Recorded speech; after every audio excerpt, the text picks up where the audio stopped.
नमस्ते दोस्तों, आज की इस कहानी में आपका स्वागत है। मेरा नाम सुमन है और मेरी उम्र 23 साल है। मैं दिखने में काफी सुंदर हूँ। मैं अपनी शरीर की बनावट से दिखने में थोड़ी बड़ी लगती हूँ। मेरे चेहरे की बनावट आकर्षक है, रंग गोरा है और मेरा शरीर न तो बहुत पतला है और न ही मोटा, बल्कि एकदम मध्यम है। मैं गांव में रहती हूँ, इसलिए दूसरी गांव की लड़कियों की तरह मैं भी ज्यादातर सलवार सूट पहनती हूँ। मैंने केवल 10वीं क्लास तक पढ़ाई की है और उसके बाद से घर पर ही रहती हूँ। बाहर से मुझे बहुत ही सीधी सादी और साधारण लड़की समझा जाता था। मैं इतनी होशियार या चालाक भी नहीं थी। लेकिन सच कहूँ तो मेरी जिंदगी में कुछ ऐसे दिन आए जब मैंने अपनी हदों को पार कर लिया। तब जिंदगी ने मुझे कुछ ऐसी सीख दी जो मैंने कभी सोची भी नहीं थी। बहुत पहले की बात है, मैं एक ऐसे अनुभव से गुजरी जिसने मेरे दिल दिमाग पर गहरी छाप छोड़ दी। उस समय मेरी मुलाकात गौरव भैया से हुई। मेरे जीवन में उस वक्त बहुत अकेलापन था, लेकिन गौरव भैया के साथ समय बिताना मुझे अच्छा लगने लगा। वो हमेशा मेरे प्रति बहुत केयरिंग रहते थे और उनकी मौजूदगी से मेरा मन हल्का हो जाता था। शुरुआत में जब मैं उनके साथ समय बिताती थी तो शरीर में एक अलग सा दबाव महसूस होता था, जैसे मुझे आराम की जरूरत हो। लेकिन धीरे धीरे सब कुछ सामान्य होने लगा। हमारे बीच ऐसा रूटीन बन गया कि जैसे ही मौका मिलता हम दोनों एक दूसरे के साथ वक्त बिताने के लिए बेताब हो जाते। हालांकि जब घर में और लोग होते तो हमें थोड़ा डर भी लगता कि कहीं कोई हमें देख न ले। लेकिन किसी को भी हम पर शक नहीं होता था, क्योंकि गौरव भैया मुझे हमेशा दीदी कहकर बुलाते थे। वैसे भी मैं उम्र में उनसे 3 साल बड़ी थी। उस वक्त सर्दियों का मौसम था और सभी अपने अपने कमरों में रहते थे। रात को सब जल्दी ही अपने अपने कमरों में सोने चले जाते थे। तब मैं और गौरव भैया अलग अलग कमरों में सोते थे। एक दिन रात को जब मैं दरवाजा बंद करके सो रही थी, तब एक ऐसी घटना घटी जिसने मेरी जिंदगी में एक नया अनुभव जोड़ा। घटना ये घाटी की, हमारे घर की एक सदस्य, मेरी मामी, काफी ज्यादा बीमार हो गई थी। इस वजह से मेरी माँ और मैं मामी को देखने उनके घर गए। तब हमें छोड़ने के लिए गौरव भैया गाड़ी लेकर आए थे। उन्होंने जब पहली बार मुझे देखा तो बोले, आप तो काफी बड़ी हो गई हो दीदी। तब मैं थोड़ा मुस्कुराई।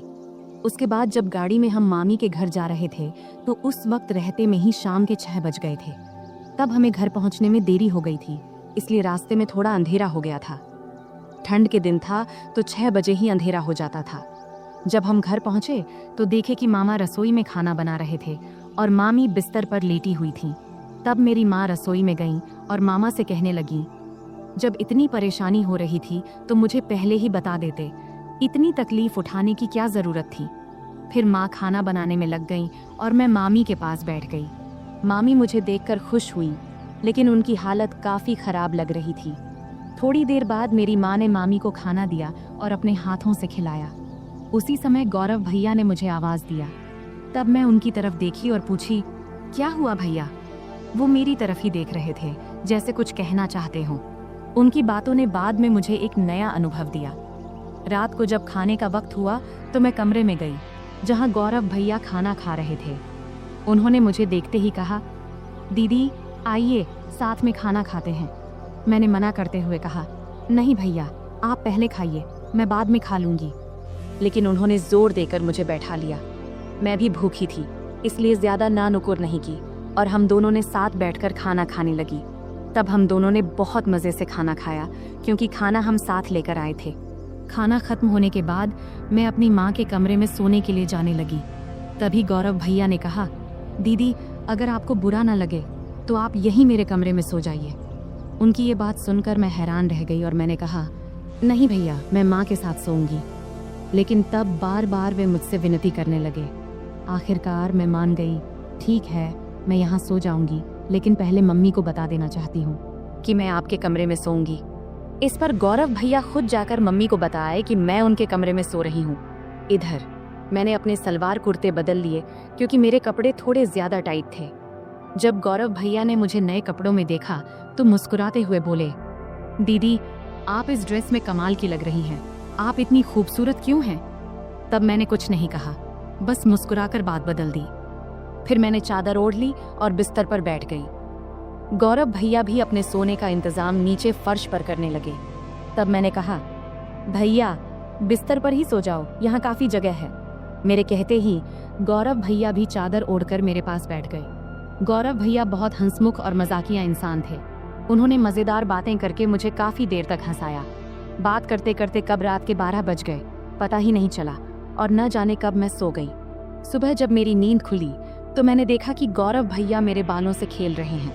मुझे जागते देख वो मुस्कुराते हुए बोले, गुड मॉर्निंग दीदी, कैसी हो? मैं भी मुस्कुराते हुए बोली, बहुत बढ़िया भैया। फिर हम दोनों चादर के अंदर बैठकर बातें करने लगे। तभी उसी वक्त मम्मी हमारे लिए गर्मा गर्म चाय लेकर आईं। सुबह बहुत ठंडी थी, इसलिए चादर में बैठकर चाय पीना अच्छा लग रहा था। गौरव भैया बार बार मेरी तरफ देख रहे थे। मैंने मुस्कुराते हुए पूछा, क्या है भाई, ऐसे क्यों देख रहे हो? वो मजाक करते हुए बोले, आपकी आंखें बहुत बड़ी और खूबसूरत हैं। सच कहूं दीदी, आपकी आंखों में देखने से मन खुश हो जाता है। तब मैं मस्ती में बोली, सुबह जब मैं सो रही थी तब क्या कर रहे थे?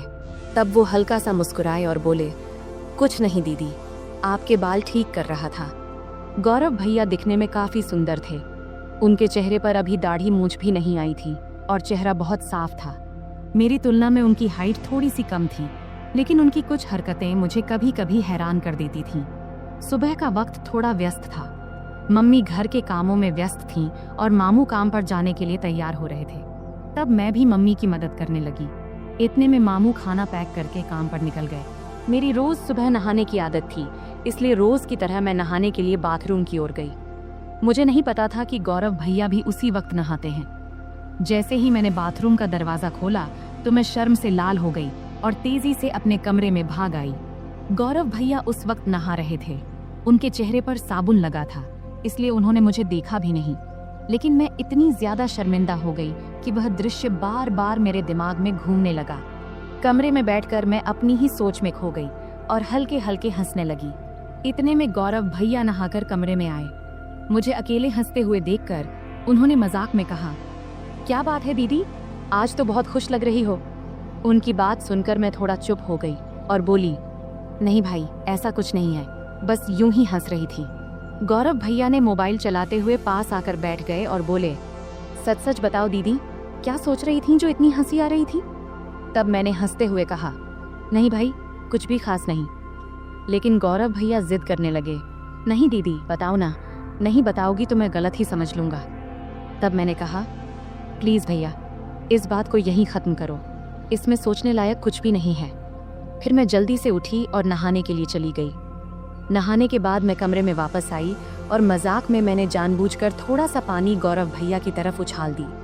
ये देखकर गौरव भैया अचानक उठ खड़े हुए और मेरे बाल पकड़कर मुझे बिस्तर पर बैठा दिया। उनका ये रवैया देखकर मुझे गुस्सा आ गया। मैंने गुस्से में कहा, ये क्या कर रहे हो भैया? और गुस्से में उनका हाथ झटक दिया। इसके बाद गौरव भैया बिना कुछ कहे चुपचाप कमरे से बाहर चले गए। उनका ये व्यवहार देखकर मैं भी हैरान रह गई थी। मुझे खुद पर पछतावा होने लगा कि शायद मुझे ऐसा नहीं करना चाहिए था।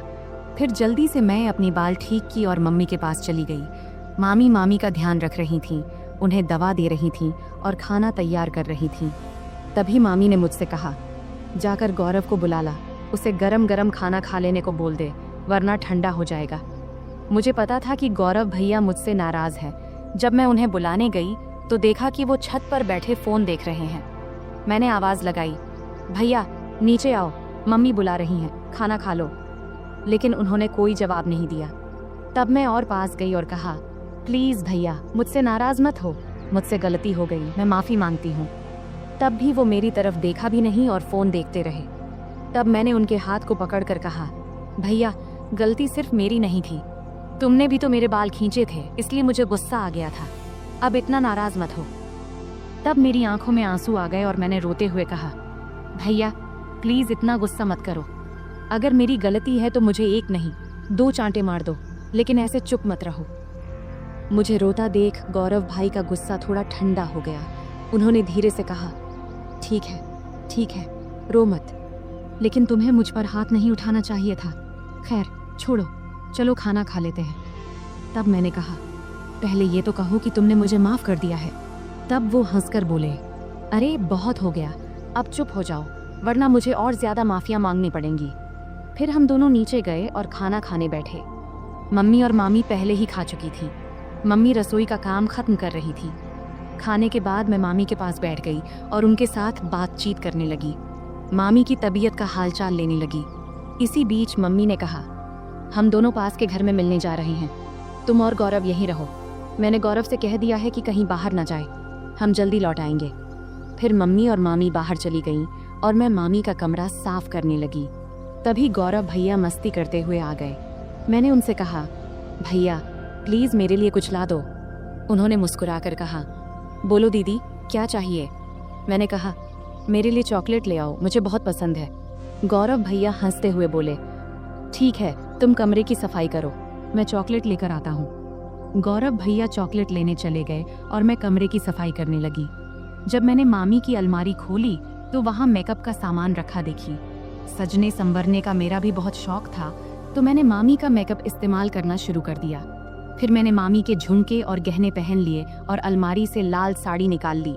जब गौरव भैया चॉकलेट लेकर वापस आए तब मैं पूरी तरह से सज धज कर नई दुल्हन की तरह तैयार हो चुकी थी। तब मैंने बाल खोल रखे थे, लिपस्टिक लगा रखी थी और हाथों में चूड़ियां भी पहन ली थीं। जैसे ही वे कमरे में दाखिल हुए, मुझे इस रूप में देखकर हैरान रह गए। उनके मुंह से बस यही निकला, दीदी आप तो शानदार लग रही हैं। फिर मैंने उनसे चॉकलेट ली और बिस्तर पर बैठकर खाने लगी।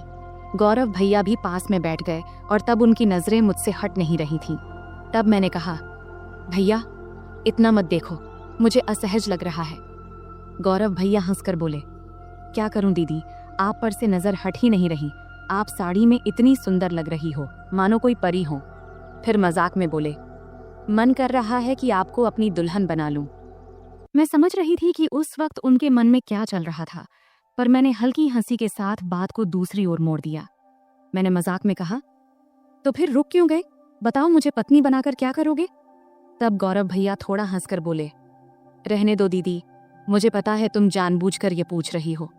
तब मैंने कहा, तो क्या तुम अपनी दीदी का फायदा उठाना चाहते हो? अगर मम्मी को पता चल गया तो क्या होगा? तब गौरव भैया बोले, दीदी इतनी चिंता मत करो, हम तो घर में ही हैं और किसी को पता भी नहीं चलेगा। तुम बस एक बार हाँ कह दो, मैं सब संभाल लूंगा। तब मैंने मुस्कुराते हुए कहा, तो पहले बताओ, तुम ये सब साड़ी देखकर कह रहे हो या पहले से ऐसा सोच रहे थे? गौरव भैया हंसकर बोले, सच कहूं तो जब से तुम आई हो तभी से ऐसा लग रहा है। अगर तुम एक बार मान जाओ तो सब आसान हो जाएगा। तब मैंने मजाक में कहा, ठीक है, जब तुम चाहो मैं तुम्हारी बात मानूंगी, लेकिन तुम्हें अपनी जिम्मेदारी ठीक से निभानी होगी। इस पर भैया बहुत खुश होकर बोले, थैंक्स दीदी, मुझे पता था तुम मुझे ना नहीं कहोगी, तुम सच में सबसे अच्छी हो। मैंने कहा, रुको, इतनी तारीफ करने की जरूरत नहीं है और शाम को मेरे लिए और भी चॉकलेट लाना मत भूलना। तब गौरव भैया ने कहा, ठीक है दीदी, 1 मिनट रुको, मैं आता हूँ। जब वह बाहर चले गए तो मुझे थोड़ी असुविधा महसूस हुई। जब वह वापस आए तो मैंने कहा, गौरव भैया इस वक्त मुझे थोड़ी परेशानी हो रही है, शाम को इस बारे में बात करेंगे। लेकिन गौरव भैया मेरी बात मानने को तैयार नहीं थे। उन्होंने शांत स्वर में कहा, दीदी इतनी चिंता क्यों कर रही हो, डरने की कोई बात नहीं है, सब ठीक हो जाएगा। अगर तुम्हें असुविधा हो रही है तो आंखें बंद कर लो। तब मैंने आंखें बंद कर लीं और गौरव भैया मुझे तभी उसी पल दरवाजे पर अचानक दस्तक हुई, जिससे हम दोनों डर गए। कुछ समय बाद बाहर से मम्मी की आवाज आई, कोई है कमरे में? तब मैं तुरंत बिस्तर से उठ गई, क्योंकि मैं साड़ी में पूरी तरह सज धज कर तैयार थी। ऊपर से मामी के कमरे में थी। गौरव भैया का मूड भी खराब हो गया था, लेकिन उनके चेहरे को देखकर मुझे अंदर से हंसी आ रही थी। मैंने तुरंत गौरव भैया को कमरे से बाहर कर दिया और खुद भी साड़ी उतारकर सामान्य कपड़े पहन ली। फिर कमरे की सफाई करने लगी। इस बीच मम्मी ने मामी को बरामदे में बिठाया और सीधे रसोई में जाकर चाय बनाने लगी। तब मैं जल्दी जल्दी कमरे की सफाई करने लगी। बाद में हम सबने मिलकर चाय पी। चाय पीने के बाद मम्मी काम में लग गईं और मैं बरामदे में लेट गई। समय बिताने के लिए मैंने मम्मी की मदद करनी शुरू कर दी। कुछ समय बाद मैंने देखा कि गौरव भैया कहीं नहीं दिख रहे हैं। जब मैं उन्हें ढूंढने गई तो देखी कि वह बाथरूम से बाहर निकलकर हाथ धो रहे थे, लेकिन उनके चेहरे से लग रहा था कि उनका मूड अभी भी ठीक नहीं है।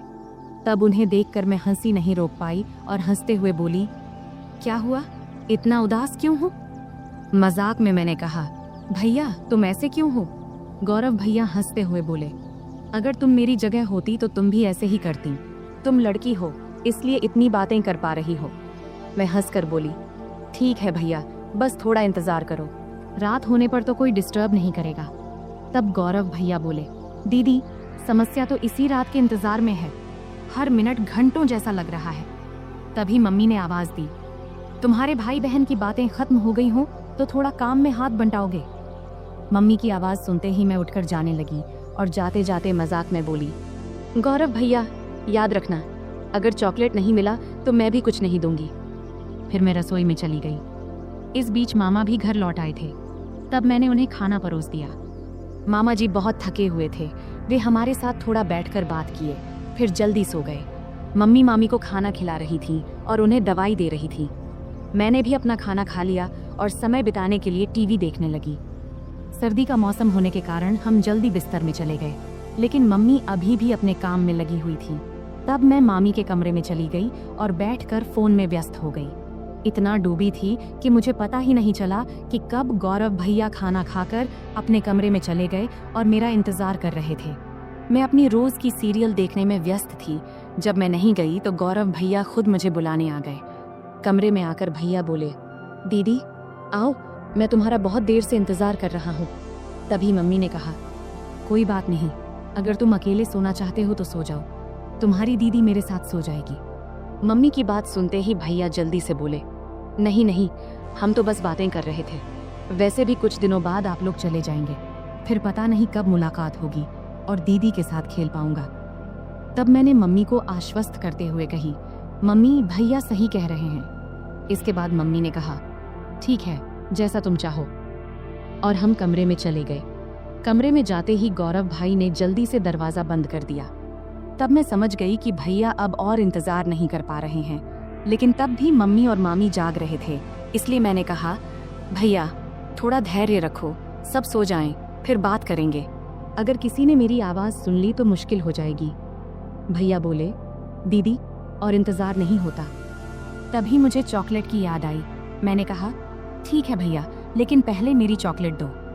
भैया ने तुरंत जेब से चॉकलेट निकालकर दे दिया। फिर मैं चॉकलेट खाने लगी और भैया परफ्यूम लगाने लगे। शुरुआत में हम मजाक में थोड़ी थोड़ी नोक झोंक करने लगे। इससे हमारे बीच मजेदार झगड़ा शुरू हो गया। हम बिस्तर पर कूदने लगे क्योंकि हमारी उम्र अभी भी छोटे बच्चों जैसी थी। तभी मम्मी ने चिल्लाकर कहा, सुमन बहुत हो गया, अब सो जाओ, क्योंकि बिस्तर की आवाज उनके कमरे तक जा रही थी। इसके बाद गौरव भैया ने तुरंत फर्श पर बिस्तर बिछा दिया, जिससे आवाज बंद हो गई। फिर गौरव भैया ने मुझे रात के 3 बजे तक सोने नहीं दिया। सुबह जब हमारी आंख खुली तब मम्मी दरवाजा खटखटा रही थी। उसमें बिस्तर पर ही थी, लेकिन उठ नहीं पा रही थी। इसलिए गौरव भैया ने मुझे उठाकर बिस्तर पर बिठा दिया और खुद दरवाजा खोलने गए। तब मम्मी हमारे लिए चाय लेकर आईं। मुझे देखकर उन्होंने कहा, मैंने कहा था सुमन समय पर सो जाना, अब देखो तो तुम्हारी आंखें कितनी लाल हो गईं। मेरी आंखें अब सच में लाल हो गई थीं। मैंने बिना कुछ कहे चाय पीना शुरू कर दिया। यहाँ तक कि मैंने मुंह भी नहीं धोया क्योंकि पूरा शरीर दर्द से टूट रहा था। मम्मी चाय रखकर चली गईं। गौरव भैया जब कमरे में आए तो मैंने गुस्से में कहा, भैया मैंने तो कहा था थोड़े समय के लिए, लेकिन तुमने मेरी बात नहीं मानी। अब देखो मेरा शरीर कितना थक गया है, मैं ठीक से खड़ी भी नहीं हो पा रही हूँ। अगर मम्मी ने पूछ लिया तो मैं क्या कहूँगी। तब गौरव भैया ने जल्दी से जवाब दिया, दीदी चिंता मत करो, मैं मेडिकल स्टोर से दवा लेकर आता हूँ, उसे लेने के बाद तुम्हारा शरीर ठीक हो जाएगा। इसके बाद मैंने लगातार 4-5 दिन तक भैया को पास नहीं आने दिया, लेकिन इससे उनका उत्साह कम नहीं हुआ। वे हर दिन मेरे आसपास घूमते रहते थे और नियमित रूप से चॉकलेट लाते रहते थे। भैया मेरे सारे काम कर देते और मैं जो चाहती वे हंसते हंसते कर देते। इसलिए मैंने भी इसका मजा लेना शुरू कर दिया। कभी कभी उनसे पैर का दर्द कम करने के लिए मसाज करवा लेती, कभी सिर की मालिश करवा लेती, मस्ती में कभी कभी हल्के से मार देती और सारा दिन उनके फोन पर सीरियल देखती। 4-5 दिनों के बाद भैया का व्यवहार थोड़ा बदल गया, इसलिए मैंने उन्हें ज्यादा कुछ नहीं कहा। एक दिन हम दोपहर में घर में अकेले थे और बहुत मस्ती किए। उस दिन घर में कोई नहीं था। भैया ने पूरा दिन मुझे कहीं बैठने नहीं दिया और हमेशा अपने पास रखा। इस घटना के बाद मैं और भैया बहुत सामान्य हो गए। जब भी उनका मन करता वे मुझे कमरे में बुला लेते और मैं भी अब इसकी आदत डाल चुकी थी। हमने उन दिनों का भरपूर आनंद लिया, लेकिन जीवन में हर अच्छे समय के बाद एक बुरा समय भी आता है और ये बुरा समय भी भैया की वजह से ही आया। दरअसल 20 दिन के बाद अब हमें गांव लौटना था, क्योंकि अब मामी काफ़ी स्वस्थ हो चुकी थी और हमें वहाँ बहुत दिन हो गए थे। तब मम्मी ने अचानक वापसी का फैसला किया और उन्होंने पापा को कुछ भी नहीं बताया। जब मैंने और भैया ने ये सुना तो हमें बिल्कुल अच्छा नहीं लगा। तब भैया बोले, दीदी जाने से पहले आखिरी बार थोड़ा समय दे दो, कौन जाने फिर कब मिलेंगे। तब अंदर से मैं भी तैयार थी, लेकिन उस दिन घर में सभी लोग थे, यहाँ तक कि मामा भी आज घर पर ही थे। तब मामा मम्मी से बोले, दीदी आज रुक जाओ, मैं कल तुझे बस स्टैंड तक छोड़ दूंगा। ये सुनते ही मुझे थोड़ी खुशी हुई, क्योंकि एक रात हमारे पास थी। तब आखिरकार मम्मी भी मान गई। फिर हम बहुत ही बेसब्री से रात का इंतजार करने लगे। जब रात हुई तो जल्दी से खाना खा के हम अपने कमरे में चले गए। तब हम इतने असावधान हो गए थे कि दरवाज़ा भी ठीक से बंद नहीं किया था। तब थोड़ी ही देर में अचानक मामा ने आकर हमें उस स्थिति में देख लिया। मैं तो डर से कांपने लगी और तुरंत वहाँ से हट गई। मामा तब बहुत गुस्से में थे, लेकिन उन्होंने धैर्य रखा और पूरी स्थिति को संभाला। उन्होंने हम पर गुस्सा ना करके हमारी गलतियां हमें समझाईं और उस दिन ने मुझे एक बड़ा सबक सिखाया। तब मामा के प्यार और सहयोग से हमने स्थिति को संभाल लिया। उसके बाद से मैंने अपनी गलतियों से बहुत कुछ सीखा। उस घटना के बाद मैंने कभी ऐसा कुछ नहीं किया जिससे मेरे परिवार को शर्मिंदा होना पड़े। तो दोस्तों, हमारी जिंदगी में गलतियां हो सकती हैं, लेकिन उनसे सीखना सबसे महत्वपूर्ण है। अगर आपके जीवन में कभी ऐसी स्थिति आए तो उसे संभालने की कोशिश करें और परिवार के साथ हमेशा खुलकर बात करें। यह कहानी हमें सिखाती है कि किसी भी रिश्ते में सीमा रेखा होना महत्वपूर्ण है। अत्यधिक निकटता कभी कभी गलत फहमियों का कारण बन सकती है, इसलिए हमें हमेशा अपने और दूसरों के सुविधा को प्राथमिकता देनी चाहिए। परिवार के माहौल और रिश्तों का सम्मान करना बहुत महत्वपूर्ण है। हमें यह सुनिश्चित करना चाहिए कि हमारे कार्यों से परिवार के किसी भी सदस्य को शर्मिंदा न होना पड़े। इंसान से गलतियां हो सकती हैं, लेकिन उन गलतियों से सीखना और भविष्य में सही निर्णय लेना एक परिपक्व मानसिकता का परिचय है। किसी भी स्थिति में सचेत रहना आवश्यक है। दरवाजा बंद न करने की घटना एक छोटी गलती थी, लेकिन इसने बड़ी समस्या खड़ी कर दी। इससे समझ में आता है कि छोटी छोटी बातों में भी सावधानी बरतनी चाहिए, क्योंकि इनका जीवन पर बड़ा असर पड़ सकता है।